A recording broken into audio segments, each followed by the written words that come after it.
O complexo de Messias. A autópsia psicológica de Jesus de Nazaré. Imagine que você está caminhando pelo centro da sua cidade hoje.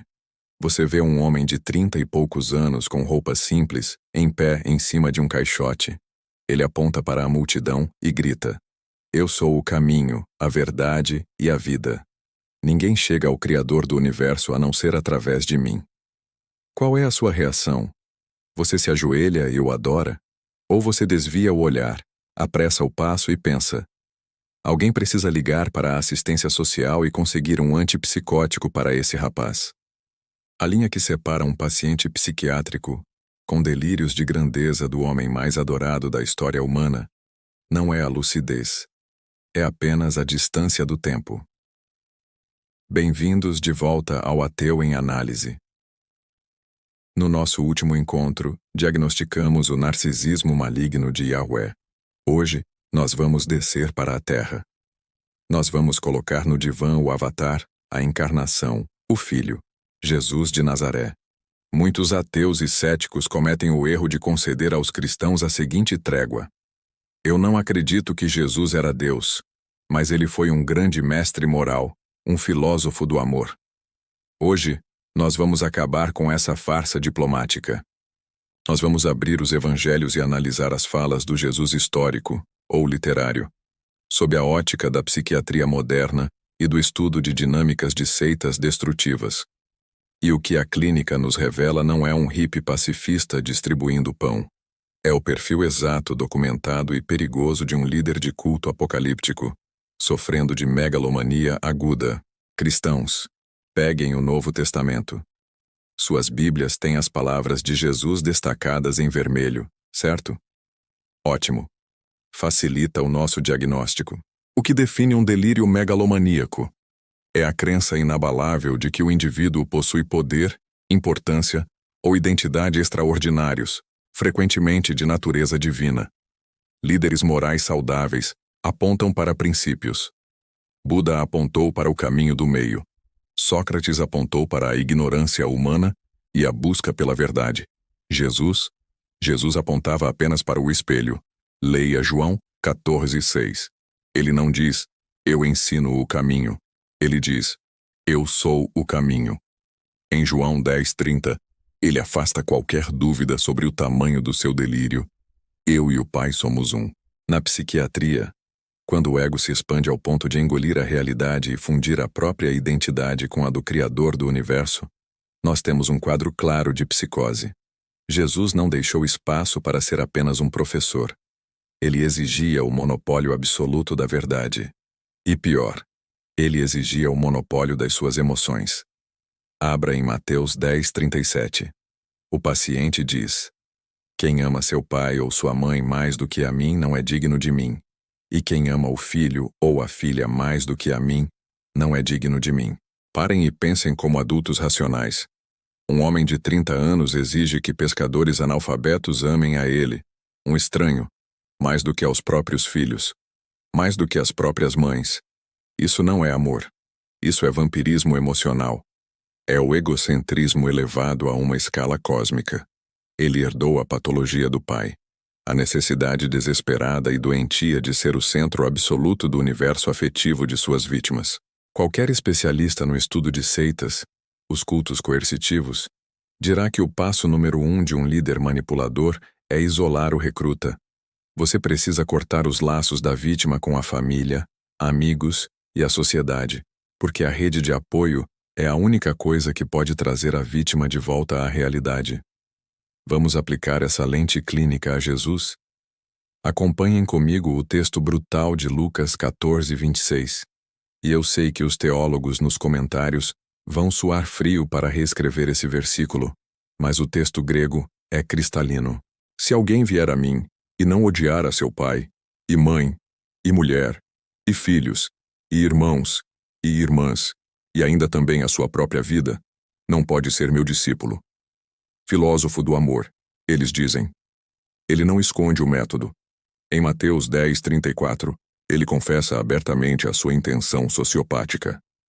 Não cuideis que vim trazer a paz à terra, não vim trazer paz, mas espada. Porque eu vim pôr em dissensão o homem contra seu pai, e a filha contra sua mãe.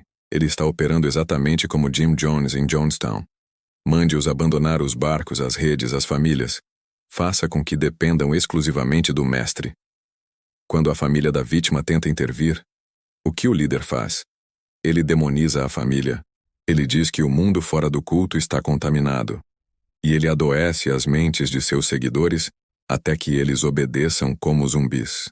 Lembram do rapaz que pediu para enterrar o próprio pai antes de seguir Jesus em Lucas 9:59? A resposta empática do Senhor do amor? Deixa aos mortos o enterrar os seus mortos. Nenhuma empatia, nenhum luto permitido. Apenas lealdade robótica e imediata ao líder supremo. Mas como um líder convence pessoas normais a abandonarem suas famílias e adotarem a miséria voluntária? Através do medo absoluto. A coerção psicológica. O maior crime moral atribuído a Jesus não foi crucificar os vendilhões no templo. Foi a invenção do inferno. O judaísmo do Antigo Testamento não tinha um conceito claro de tormento eterno. Yahweh te matava e acabava ali. Foi o doce Jesus de Nazaré quem introduziu o terror psicológico infinito. De acordo com os evangelhos, Jesus falou mais sobre o inferno do que sobre o céu. Em Mateus 13:41-42, ele diz com uma frieza assustadora que enviará seus anjos para lançar as pessoas na fornalha de fogo. Ali haverá pranto e ranger de dentes. Ele criou o gaslighting definitivo. Ele se posiciona como a única tábua de salvação num mar em chamas que ele e seu pai acenderam. É o sequestrador que aponta uma arma para a sua cabeça e diz: "Eu te amo tanto. Pegue a minha mão. Se você não pegar, vou ter que atirar e você vai sofrer para sempre. Não me obrigue a fazer isso." A paz de Jesus não é a paz do entendimento. É a paz da subjugação baseada em terrorismo apocalíptico. Ele convenceu seus discípulos de que o fim do mundo aconteceria naquela geração. Mateus 24:34. Manteve todos em estado de paranoia de urgência crônica. Uma tática clássica para evitar que o rebanho pense a longo prazo. E chegamos ao grande finale. A cruz. O clímax de todo o roteiro cristão. A narrativa vendida é a do cordeiro inocente levado ao matadouro. Mas, sob uma ótica clínica de análise comportamental, o que temos é um caso clássico de suicídio assistido por terceiros. Ou, o que os americanos chamam de suicide by cop, quando o criminoso provoca a polícia para ser morto. Jesus provocou o Estado. Ele orquestrou sua própria execução para eternizar o seu delírio de grandeza. Ele precisava do martírio, porque, sem o derramamento de sangue, ele seria apenas mais um rabi esquecido nas areias da Judéia. Ele usa Judas. Ele desafia os romanos. Ele praticamente coloca os pregos nas próprias mãos. E a herança psicológica desse ato? Culpa eterna. O cristianismo é construído sobre fazer com que você, nascido 2 milênios depois, se sinta pessoalmente responsável pela automutilação de um carpinteiro megalomaníaco no Oriente Médio. É uma chantagem emocional magistral. O paciente não está apenas morto. Ele agora mora na cabeça de bilhões de pessoas, cobrando o aluguel através do dízimo e da culpa. Jesus de Nazaré não foi o maior mestre moral da humanidade.